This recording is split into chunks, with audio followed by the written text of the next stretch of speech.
uluhiyah. Yang pertama, wajib ikhlaskan cinta kepada Allah. Yang kedua, wajib mengesakan Allah dalam berdoa. Yang ini kita nak baca ni. Berdoa minta hanya pada Allah Ta'ala sahaja. Jangan minta kepada lain daripada Allah Ta'ala. Jangan minta kepada bomoh. Jangan minta kepada Tok Pawang. Minta kepada manusia tak apa, tetapi hakikatnya kita minta pada Allah Ta'ala. Kerana yang boleh menyempurnakan hajat kita hanya Allah Ta'ala. Allah bagi penyakit, Allah yang menyembuhkan. Jadi kita berdoa hanya kepada Allah. Jangan minta kepada manusia. Jangan minta kepada doktor pun. Jangan anggap doktor tu boleh mengubat penyakit kita. Tapi bukan tak usah pergi doktor, pergilah jumpa doktor.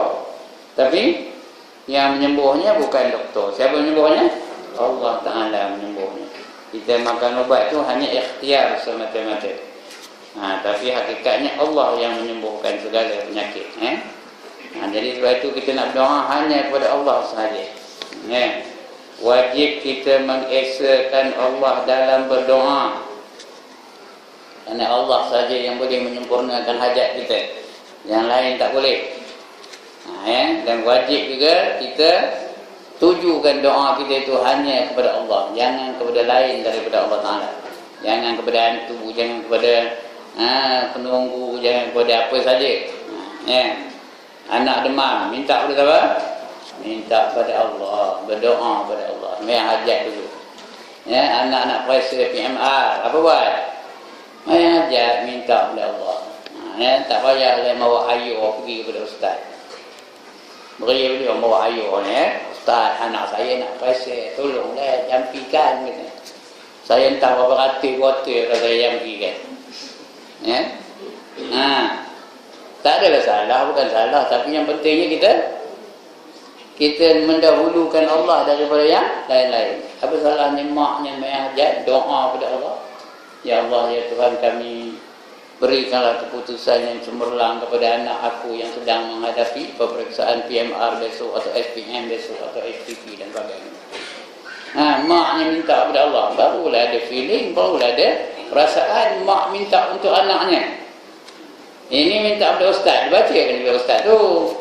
Tapi dia bukan ada rasa lantak apa nak dia dulu dia nak idak-idak, nak cemerlang-cemerlang je lah. Nak gagal peduli kan ya. Saya entah berapa ratus botol dah nyampikan orang. Macam inilah ngajar tu tambah botol. Ustaz tolong nyampikan anak saya nak selesai. Saya nyampikan juga lah. Kadang bagi RM5, antongin lah. Padahal yang menentukan siapa? Allah Subhanahu Wa Ta'ala. Kita doa boleh lah ya. Doa Tok Guru tu macam minta berkat daripada Allah Subhanahu Wa Ta'ala. Tak apa. Tapi jangan anggap Tok Guru tu boleh memberi bekas. Itu tak boleh ya. Itu syirik hukumnya. Nak minta kepada Tok Guru tu sebenarnya hakikatnya minta kepada Allah Ta'ala. Bukan minta kepada guru ya. Wajib kita mengesakan Allah dalam berdoa. Bertawakal. Apa itu bertawakal? Menyerahkan diri kita kepada Allah Ta'ala dan mengharapkan perkara yang hanya Allah sahaja berkuasa memberikannya. Sebab itu perempuan kita berdoa biar yang menasabah. Jangan doa benda yang tidak menasabah. Nanti kita punya kita punya pergantungan kepada Allah sudah cacat biar yang menasabah. Ya Allah, berikanlah aku kesihatan yang baik. Itu tak apalah. Ya Allah, panjangkanlah umur aku. Tak apa, boleh.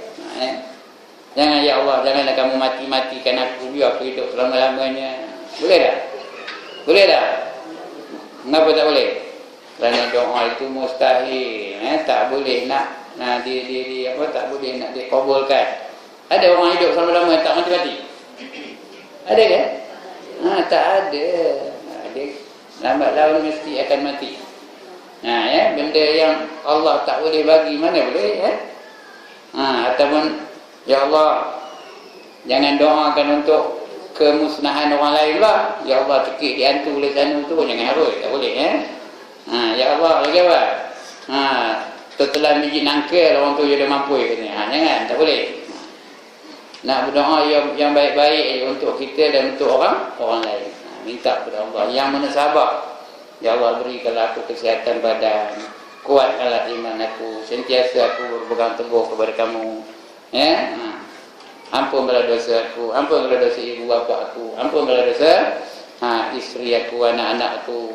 Ya, doa saya apa betul lalu, ampunkanlah dosa aku dan ampunkanlah dosa kedua ibu bapa aku, ampunkanlah dosa isteri dan anak-anakku, lepaskanlah kami daripada azab kubur dan siksa api neraka. Itu doanya. Ya, cakap Melayu pun boleh. Kalau pandai cakap orang putih, tak apa. Kalau pandai cakap Jepun doa bahasa Jepun, boleh tak? Boleh ke tak boleh? Orang Jawa doa dalam bahasa Jawa boleh. Ya Allah, ya Tuhanku sihat kalau nyong ni, tahan. Saya pun terkoloti kat Jawa. Dan sebagainya. Jadi minta pada Allah, jangan minta pada antum. Ini dah bila demam janak jumpa Tok Pawang. Tok Pawang Berain. Kenal Tok Pawang Berain? Dari kampung, hijau ada jabang. Lepas tu dia tengok-tengok dalam buyung. Tahu buyung? Buyung tahu tak? Bekas ayo. Tunggu buyung tu tengoknya. Buyung yang poti yang buyung tu. Poti tu kamu tengok. Itu ada hantu ngaco anak kamu tu ni. Anak kamu tu tertegur. Tahu apa tertegur? Ditegur di hantu ni. Itu namanya tertegur. Orang kamu gajah kata tertegur. Orang kopi kata tertogur. Anak kau tertogur ni. Dia cakap kau. Sepertinya ditegur di hantu. Kau ni belakang rumah kan? Apa tu ni? Dia kena di belakang rumah tu, bawah pokok nangka tu katanya. Pokok nangka tu keras katanya. Ada pokok nangka lebih. Jadi kena dijamu hantu tu, kena buat sangkak katanya. Tahu apa sangkak? Ya Allah, dia tak tahu apa sangkak. Itu yang duduk dalam pekan, duduk kampung tahulah apa sangkak. Apa? Sangkak tahu tak? Buluh tu buat macam basket tau. Di belah-belah ni anyam kan jadi macam basket. Lepas tu dia bubuh lah daun apa ni, dilapik lah dengan daun pisang. Atas tu bubuh apa? Bubuh pulut panggang, lagi buah Melaka, kuih koci, lagi karipap, lagi tempera leping talam. Bubuh itu. Apa gunanya? Apa guna bubuh kuih tu? Nak bagi hantu makan. Serupa tak dengan orang Cina yang syirik tu? Serupa ke tak? Serupa lah orang Cina bagi hantu makan, orang Islam pun bagi hantu makan. Tapi orang Cina cerdik lagi. Dia beli letak. Dia meletak apa? Anggur, lima, apple, ada beli letak. Orang Melayu terlepak di dapur berjam-jam buat karipap, buat buah Melaka, buat terkodok, buat apa lagi? Buat pulut panggang, terlepak aja di dapur. Berapa jam tu? Orang Cina beli letak. Tinari orang Cina lagi pandai tau. Apa buatnya? Dia belinya anggur plastik. Dia belinya lima plastik. Dia belinya apple plastik. Letak itu. Nampak tu? Tuhannya pun ditipunya. Puan-puan lagi tipunya. Sebab itu jangan kita meniru budaya mereka. Itu budaya syirik tu tau. Kerana kita anggap hantu tu boleh menyembuhkan penyakit. Itu syirik tu. Yang menyembuhkan penyakit siapa? Hanya Allah Ta'ala. Minta doa kepada Allah. Ya Allah, sembuhkanlah penyakit anakku ini. Patut ubat-ubat lah. Sebelum makan ubat tu, doa dulu dengan Allah Subhanahu Wa Ta'ala. Itu dia.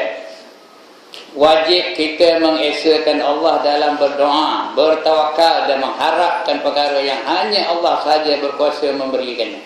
Firman Allah Ta'ala, وَلَا تَدْعُ مِنْ دُونِ اللَّهِ مَا لَا يَنْفَعُكَ وَلَا يَضُرُّكَ فَإِنْ فَعَلْتَ فَإِنَّكَ إِذًا مِنَ الظَّالِمِينَ. Artinya apa? Jangan kamu menyeru.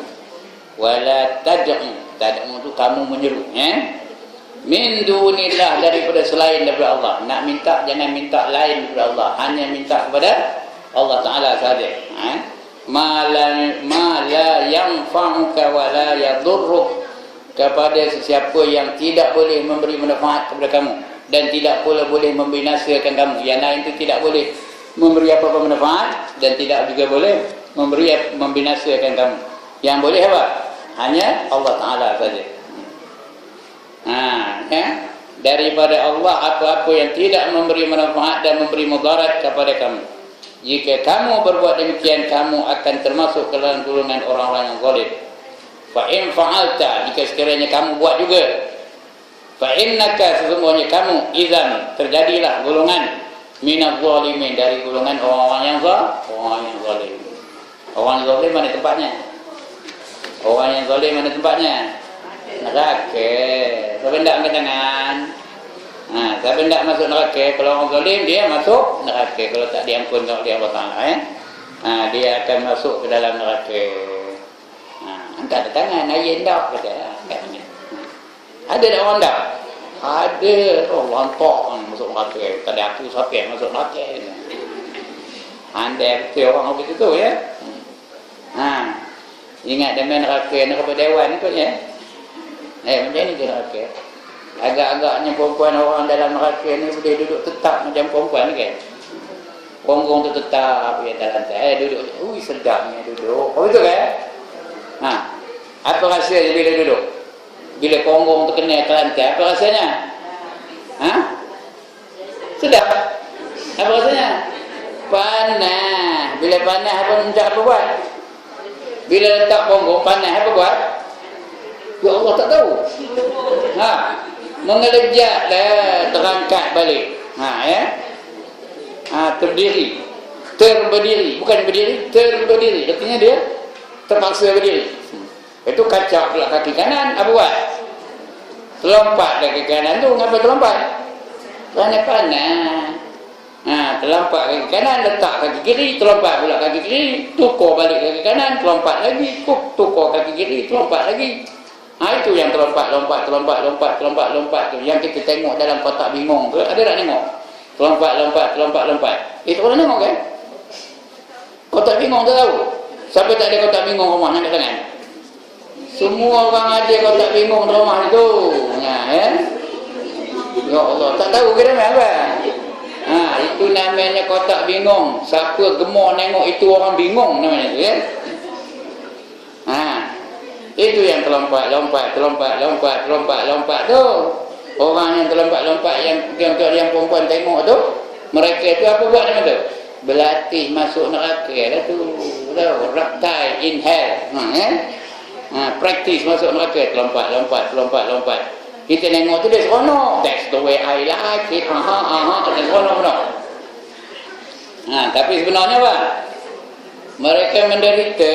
Kalau yang sebenar-benar berlaku, apa kata nama? Rabbana absarna wa sami'na farji'na na'mal salihan inna muqinun. Kata nama ya. Ini dalam Quran ya, Quran tu. Rabbana, wahai Tuhan kami, absarna, kami sudah lihat dan nampak ya Allah teruknya. Apinya menjulang-julang. Anjingnya besar-besar, kulurnya sebulan perjalanan panjangnya dari kepala ke ekor. Kalanya pun kopi itu sebulan perjalanan dari kepala ke ekor. Itulah yang mematuk-matuk, menggigit-gigit, memukul-mukul. Ya dah tengok dah macam mana besarnya, hebatnya. Malaikat-malaikat pula garang-garang, ganas-ganas, kasar-kasar, mawa cemeti dari neraka. Apa warna cemeti tu? Cemeti apa warnanya? Ya Allah, tak tahu dah apa warnanya. Merah. Kenapa merah? Baru disepuh dalam neraka. Bila kena api, besi kena api, apa warnanya? Merah lah. Itulah besinya tu memukul orang dalam neraka. Dentung. Absarna wa sami'na. Apa kata wa sami'na? Kami sudah dengar. Jerit pekik. Aduh. Ayoyo. Ayah. Oh my God. Katanya. On deck. Tahu on deck? Tak tahu tidak lah ya. On deck itu kalau orang kopeng tahu tu. On deck katanya. Indo ketolok nanggung katanya. Berjerit perik. Wa sami'na farji'na. Apa tu farji'na? Kembalikanlah kami ke dunia. Nak balik ke dunia. Buat apa? Na'mal solihan. Nak beramal dengan amalan yang soleh. Nak semayang, nak baca Quran, nak nutup aurat, nak taat kepada suami, nak taat kepada ibu bapa, nak baca Quran, nak macam-macam, nak buat amal soleh. Tengah hidup dulu tak siok. Duduk dekat masjid, haram siok datang masjid. Bukan tak tahu ada ngaji masjid ni, nehin aja tanda. Bukan perempuan ni, jangan menolong mata dengan saya. Perempuan ni dah datang, ni okey lah kau. Dia nak minta balik ke dunia, nak beramal soleh, nak amal solehan. Inna muqinun, sesungguhnya sekarang ni kami dah yakin, ya Allah, nak minta balik ke dunia. Dapat kan? Dapat kan? Masa itu menyesal yang amat sangat. Ada guna ke tak guna? Tak berguna lagi. Menangis walaupun terobit darah daripada matanya, tapi tidak akan memberi apa-apa perubahan dalam hidupnya. Dia tetap akan menderita dalam neraka. Itu dia perempuan ya. Jadi dia kena apa? Kena nak buat sekarang ni. Minta kepada Allah ni, jangan minta lain daripada Allah Taala. Kalau dia buat lain daripada, minta kepada lain daripada Allah Taala, artinya dia syirik. Syirik itu artinya bukan menafikan sifat Allah dah. Dia terima Allah yang Maha Kuasa, Allah yang Maha Mengetahui, Allah yang menyembuhkan, Allah yang mematikan, Allah yang menghidupkan, Allah yang mengkayakan, Allah yang memiskinkan. Dia terima tu. Semua dia terima. Tetapi di samping menerima Allah dengan sifat yang sempurna, dia juga mengatakan ada yang lain macam Allah. Ada lain yang baru ni. Makhluk ni macam Allah juga boleh menyembuhkan. Macam tadilah. Ya, dia tahu Allah menyembuhkan penyakit, tapi dia minta siapa? Minta ubat penawar pada siapa? Pada Tok Bomo apa namanya? Tok Bomo apa namanya? Tok Bomo Ibrahim. Padahal dia bukan, dia tak tahu Allah yang menyembuhkan. Itu contoh adalah dia bukan tak tahu. Lalu dia mengatakan Tok Bomo Ibrahim Tuhan dia boleh menyembuhkan penyakit juga. Sudah syirik hukumnya. Itu mensyirikkan Allah, menyamakan Allah dengan sesuatu yang baru. Kalau nak masuk syurga, jangan mensyirikkan Allah. Beramallah dengan amal yang soleh. Faman kana yarju liqa'a rabbih falyamal amalan shalihan wa la yusyrik bi ibadati rabbih ahada, kata Allah dalam hujung surah Kafir. Barang siapa berharap nak berjumpa dengan Tuhannya di syurga, kalau nak masuk syurga lah, tak apa lah. Maka hendaklah dia beramal dengan amalan yang soleh. Jangan tinggal mayang, jangan tidak nutup aurat, jangan bergaduh sesama jiran, jangan bergaduh dengan suami, berbaik-baiklah dengan jiran dan sebagainya. Amal soleh, bantu orang miskin dan sebagainya. Dan dia tidak mensyirikkan Tuhannya dengan sesuatu apa jua daripada hamba-hambanya. Jangan dikatakan pokok besar itu Tuhan, jangan dikatakan matahari itu Tuhan. Padahal semua itu adalah hamba Allah belaka. Allah yang menjadikannya. Yang sebenar Tuhan apa? Hanya Allah Subhanahu wa Ta'ala. Jangan disamakan Allah itu dengan apa jua. Dengan apa jua, matahari, burung, bintang, bulan, lembu, gajah dan sebagainya. Itu semua bukan Tuhan. Yang Tuhan siapa? Hanya Allah Subhanahu wa Ta'ala. Ini dia ya. Jadi apa saja itu namanya mengesakan Allah, mewahidkan Allah. Mengesakan seperti menyatu, satu, Allah tu satu, Allah itu aja. Nak minta pada dia aja. Nak bergantung hidup pada dia aja. Nak berdoa hanya berdoa pada dia aja, jangan kepada yang lain. Sebab itu kata Allah ni, barang siapa mempersekutukan Allah, maka sesungguhnya ia telah mengada-ngadakan dosa yang paling nyata. Wa man yusyrik billah faqad iftara isman azima. Ini bukan sini dah Allah salah baca tadi. Wala tad'u min dunillahi ma la yanfa'uka wa la yadurruk fa in fa'alta fa innaka idzam minadh dhalimin. Dan janganlah kamu menyeru atau meminta selain daripada Allah apa-apa yang tidak memberi manfaat. Yang lain itu semua tak boleh memberi apa-apa manfaat pada kita. Dan memberi mudarat kepada kamu, dia tak boleh memberi apa-apa mudarat. Dia bukan ada kuasa memberi mudarat. Yang boleh memberi mudarat siapa? Allah Ta'ala saja. Jika kamu berbuat demikian, kamu akan termasuk dalam golongan orang-orang yang zalim. Orang zalim masuk neraka lah.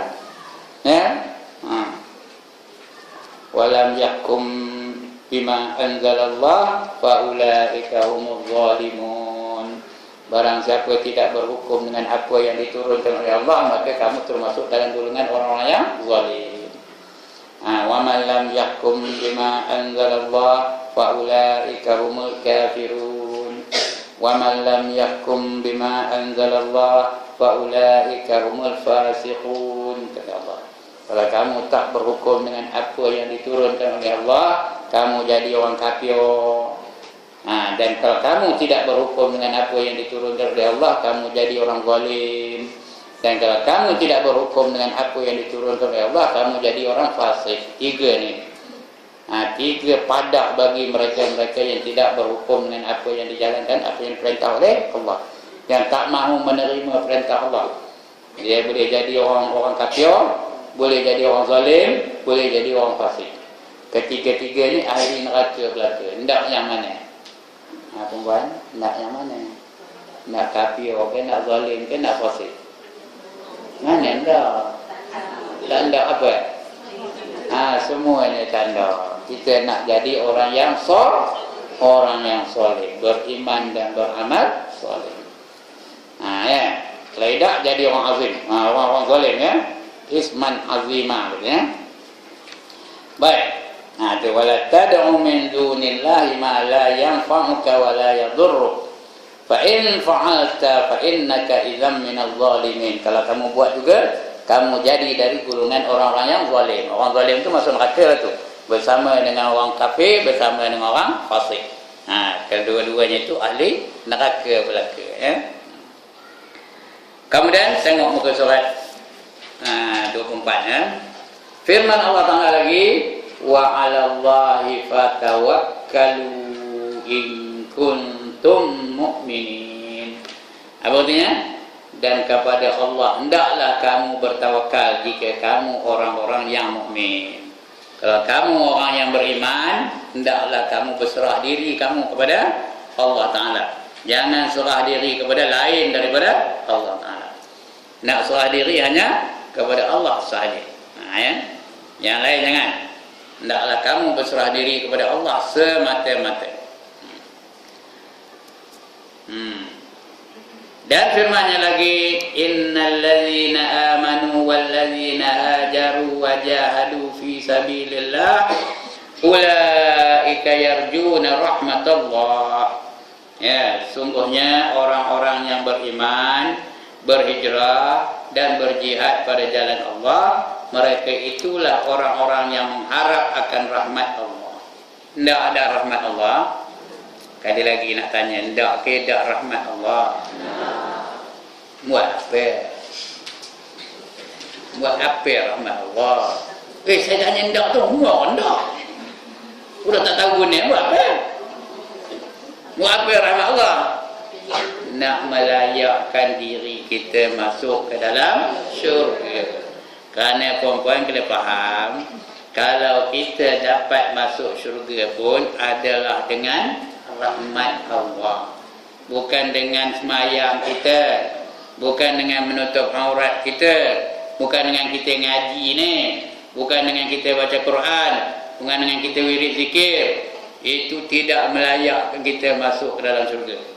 Ya, kita hanya layak masuk ke dalam syurga kalau Allah turunkan rahmat kepada kita. Ya, ada satu cerita nak cerita pertama. Ya, zaman selepas Nabi Musa, ada seorang ahli ibadah. Dia duduk dalam sebuah pulau. Kerjanya tak ada lain beribadat aja kepada Allah Taala. Ya, tak ada lain kerjanya. Mayang ajalah, berzikir dia, berdoa dia. Tak ada kerja lain, itu aja. 300 tahun lamanya perempuan. Umur kita ada ke 300 tahun? Orang dia dulu panjang-panjang umurnya, 300 tahun kerja lain tak ada, hanya beribadah saja kepada Allah Ta'ala. Dan tak ada maksiat pun. Ya, apa nak maksiat dilakukannya? Tak ada. Nak minum arak mesti ada kedai arak. Ini tak ada, dia seorang je di pulau. Nak ngumpat mesti ada orang nak diumpat. Ini tak ada. Yang ada pokoknya takkan ngumpat pokoknya tahu guna betul orang tak ada. Jadi nak ngumpat mesti ada orang dalam pulau tu, tak ada, dia seorang je. Jadi kerja lain tak ada apa? Beribadat aja. 300 tahun dia beribadat. Sudah cukup 300 tahun dia pun mati. Bila mati ditimbanglah amalnya, ditimbang amalnya. Kerana di akhirat besok ada penimbang tau. Ada. Di akhirat tu ada tak penimbang? Ada dacing sana tahu. Ada pernah tengok? Ya Allah, tepi jalan yang banyak. Tengok kopi tu dah tu. Ditimbang, ada 2 daunnya. Satu untuk pahala, satu untuk dosa. Bila ditimbang yang ada hanya pahala saja. Dosa tak ada, apa tak ada. Ngumpat tak ada, ngambil nombor ekor tak ada, buka aurat tak ada, mencuri tak ada. Apa nak mencuri? Dia seorang, bukan ada barang orang lain. Dia nak ambil apa nak ambil je. Tak ada apa. Cuma pahala je. Bila pahala je, layaklah dia masuk dalam syurga. Patutnya kopi tu lah ya. Pahala je. Maka Allah perintahkan malaikat, wahai malaikatku, masukkan hamba aku ini ke dalam syurga dengan rahmatku, kata Allah.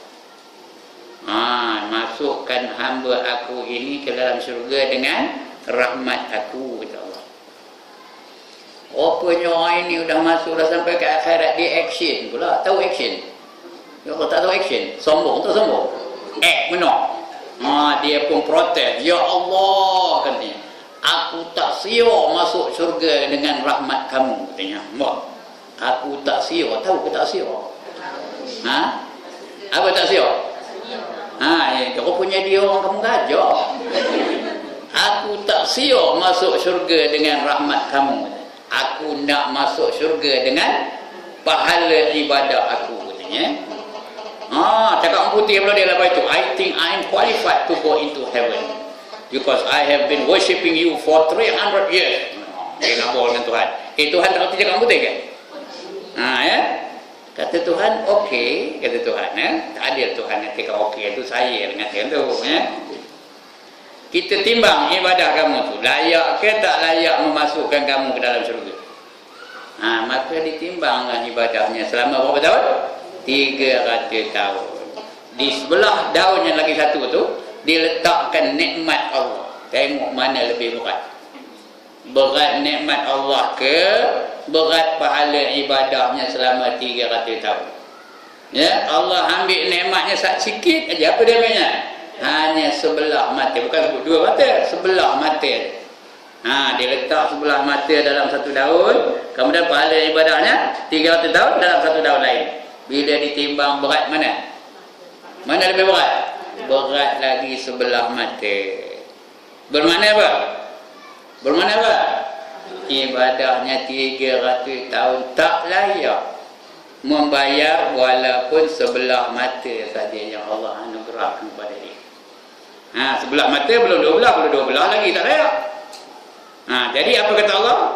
Therefore, kata Allah pun tak kerti kamu betul lah. Therefore you are not qualified to go into heaven because your 300 years of worship cannot even buy half an eye I have granted you. Faham ke ni? Tak faham apa tak kerti cakap tak dengar ngaji orang putih Therefore when you are not qualified to go into heaven, you go to itu dah pandai ya. You go to, kuat sikit, you go to hell. Faham tak artinya ni? Ibadah kamu 300 tahun tidak melayakkan kamu masuk ke dalam syurga. Kerana 300 tahun itu tak boleh membayar walaupun sebelah mata aku yang aku bagi kepada kamu. Oleh kerana kamu tak layak masuk syurga, maka masuklah kamu ke dalam neraka. Allah memperintahkan, wahai malaikat, tarik hamba ini, tarik orang ini, masuk dia dalam neraka kerana dia tak layak masuk syurga. Malaikat sudah mulai narik.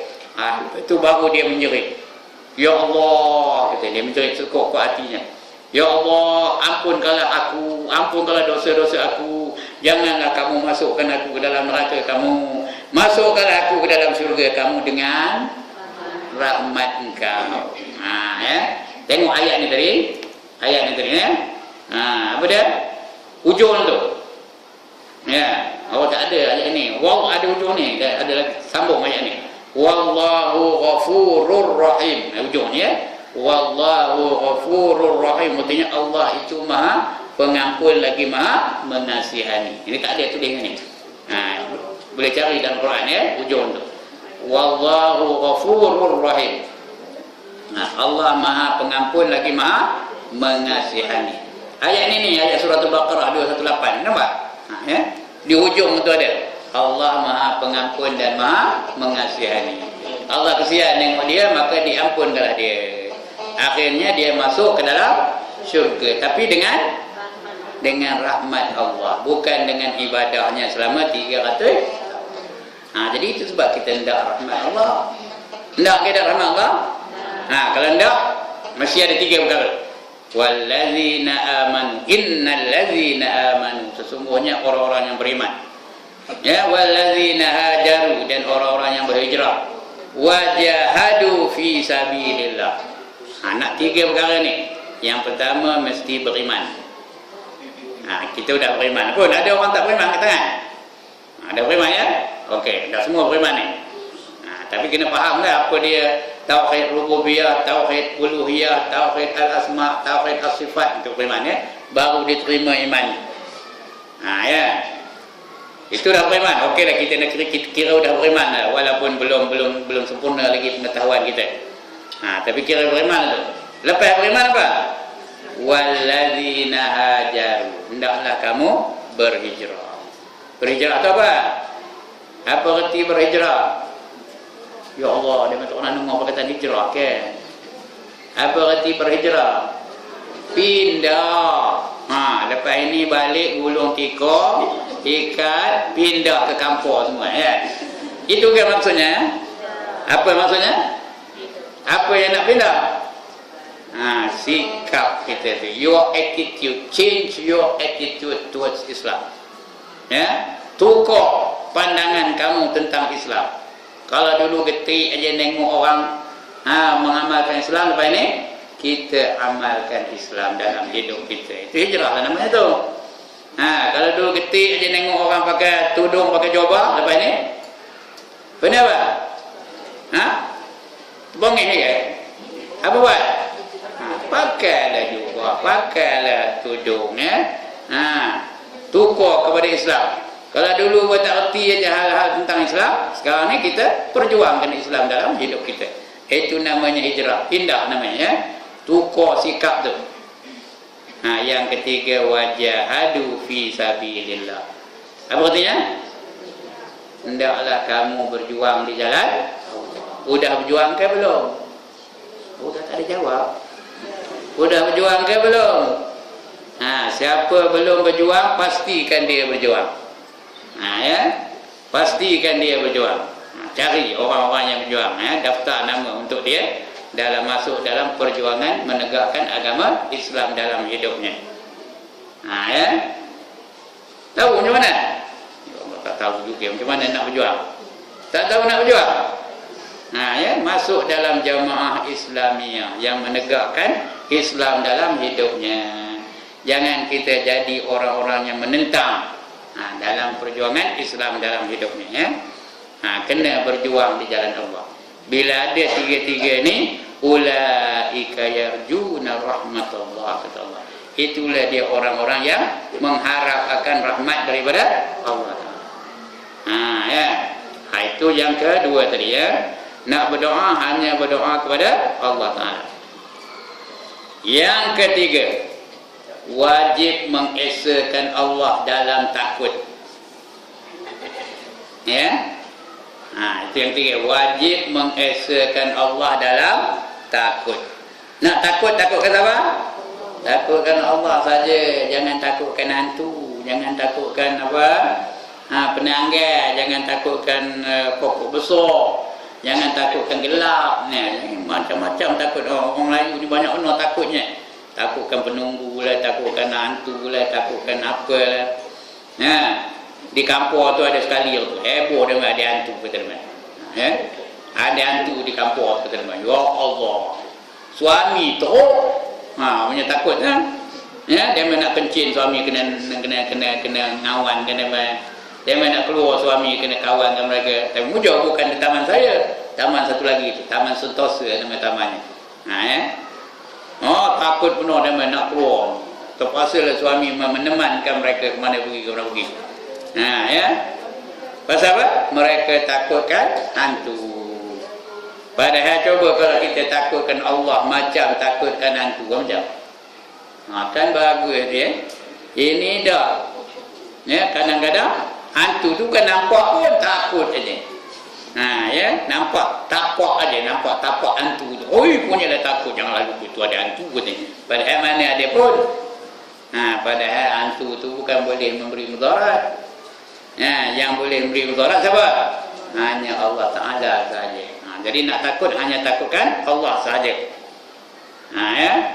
Siapa beriktikad bahawa setengah makhluk boleh memberi mudarat dengan arahannya sendiri, lalu takut kepada makhluk itu, berarti dia telah memsyirikkan Allah dengan yang lain. Kerana firman Allah, wa iyaya farhabun, dan kepada aku hendaklah kamu takut. Ayatnya apa? Ya bani Israil azkuru ni'mati allati an'amtu alaikum wa aufu bi'ahdi ufi bi'ahdikum wa iyaya farhabun. Itu wahai Bani Israel, ingatlah nikmat-nikmat yang telah aku berikan kepada kamu, dan takutlah kamu hanya kepada aku, kata Allah. Jangan takut yang lain daripada Allah Ta'ala. Kerana yang lain itu tidak boleh memberi apa-apa mudarat, tak boleh membinasakan kita, tak boleh memberi manfaat apa-apa pun kepada kita. Yang boleh hanya Allah Ta'ala semata-mata. Jadi hendaklah kamu takut hanya kepada Allah sahaja, jangan takut kepada yang lain. Kemudian firman lagi, wa in yamsaskallahu bidurrin fala kashifa lahu illa hu wa in yuridka bikhairin fala radda li fadlihi yusibu bihi man yasha'u min ibadihi wa huwal ghafurur rahim. Apa katanya? Dan jika menimpakan sesuatu kemudaratan kepada kamu, maka tidak ada yang dapat menghilangkannya kecuali dia.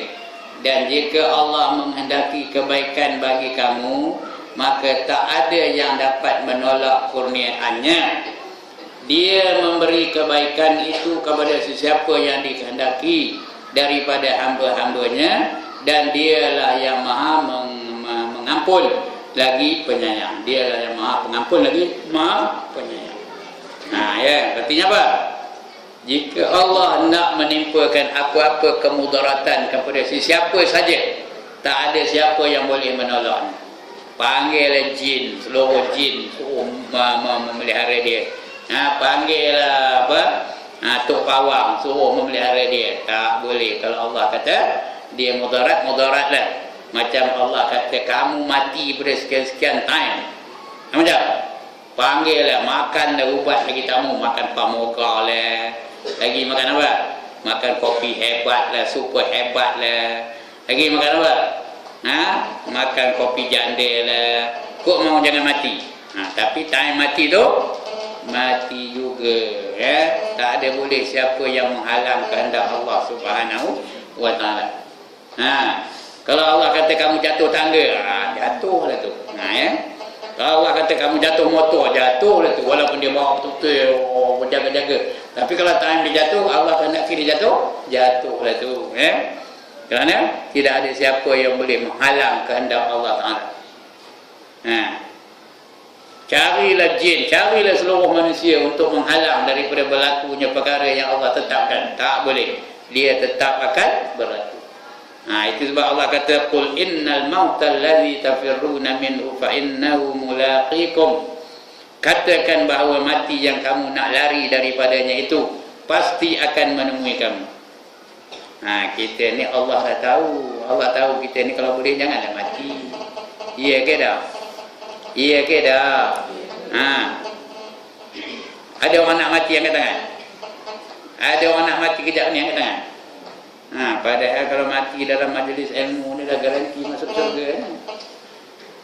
Orang mati dalam majlis ilmu ni, dia dikira mati dalam jalan Allah. Ha, sebelum dia balik, man kharaja min baitihi fi talabil ilmi fa huwa fi sabilillah hatta yarji. Barang siapa keluar dari rumahnya dengan tujuan untuk menuntut ilmu, maka dia sentiasa di jalan Allah sehingga dia kembali ke rumahnya. Nah, ya, tahu tu, ada orang dengar kan?